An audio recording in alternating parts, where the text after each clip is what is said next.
On le sait tous, dépenser moins que ce qu'on gagne, c'est la première étape finalement pour devenir riche. Ça paraît évident pour tout le monde. Et si je te disais que finalement dépenser 2 fois plus, c'était devenir encore 2 fois plus riche. Tout simplement parce que tu vas commencer à investir au lieu de consommer. Imagine que tu dépenses pour 200 €, tu vas investir pour 400 €. Et là, ça va commencer à te faire réfléchir à comment je dépense mon argent. Parce que si tu dépenses 100 € et que tu investis chaque fois le double, c'est-à-dire 200 €, tu vas commencer à réfléchir à ta consommation et à tes investissements. Et c'est ça qui est hyper intéressant finalement dans le fait de dépenser plus. Et je vous encourage à dépenser plus. Moi, ça a changé mon mindset. Dépenser plus pour gagner plus. Incroyable, non? Et bien finalement, c'est ça. Consommer est bien différent d'investir. Et ça, c'est le début de la richesse. Il y a une deuxième chose qui est hyper importante, c'est d'investir sur soi. Investir sur soi, on en parle souvent dans le développement personnel, mais trop peu souvent on le fait. Moi, j'ai trouvé un truc qui marche à fond pour moi, c'est la règle des 90-90-1.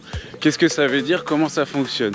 C'est tout simplement pendant 90 jours, tu vas passer 90 minutes par jour, c'est-à-dire 1h30, sur une seule compétence que tu vas apprendre. Et cette compétence, elle doit te servir à te faire évoluer professionnellement, elle doit te servir à te faire évoluer toi, elle doit te servir dans ton quotidien. Peu importe quelle compétence tu acquiers, c'est une compétence qui va t'aider à gagner soit plus d'argent, soit plus de confiance en toi, soit une meilleure communication, soit tout ça en même temps, parce que tu vas pouvoir en apprendre beaucoup sur une année, des compétences avec cette fonctionnalité-là. Une règle 90-90-1, 90 jours, 90 minutes par jour, une compétence. Une autre règle qui est importante, c'est la règle des 7.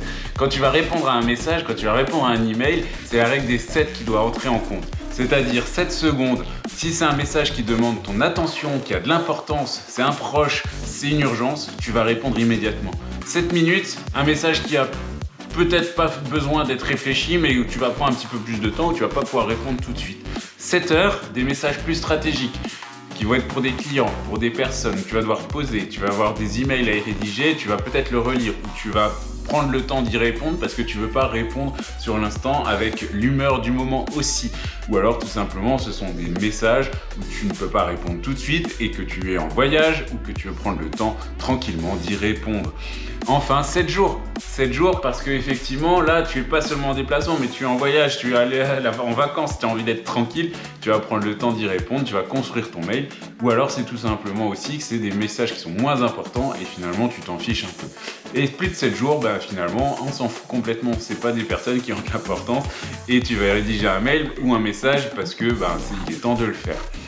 Ce qui est important de retenir là-dedans, c'est la réactivité, que ce soit pour les clients ou les personnes qui sont proches de toi. Si tu veux construire une base de confiance avec eux et si tu veux construire quelque chose sur du long terme, il faut que tu sois réactif. Donc entre 7 secondes et 7 heures pour écrire un mail ou un message à un proche, c'est l'essentiel si tu veux garder des bonnes relations et faire évoluer ton système, ton réseau et ton environnement. Et n'oublie pas d'inclure dans ton quotidien de la discipline. Parce que c'est la discipline qui va te faire avancer, c'est pas la motivation. C'est faire ce qu'il y a à faire quand il faut le faire. Tout simplement, même si tu fais du workout tous les jours, si tu veux faire de la musculation tous les jours, c'est dur. Il faut le faire. Tout simplement parce que même un mauvais workout, une mauvaise session, c'est une session quand même. Et ça, il y a beaucoup de monde qui ne le fait pas, il y a beaucoup de monde qui ne le comprend pas. Donc même si tu fais une session pourrie, fais ta session. C'est ça qui va te faire avancer.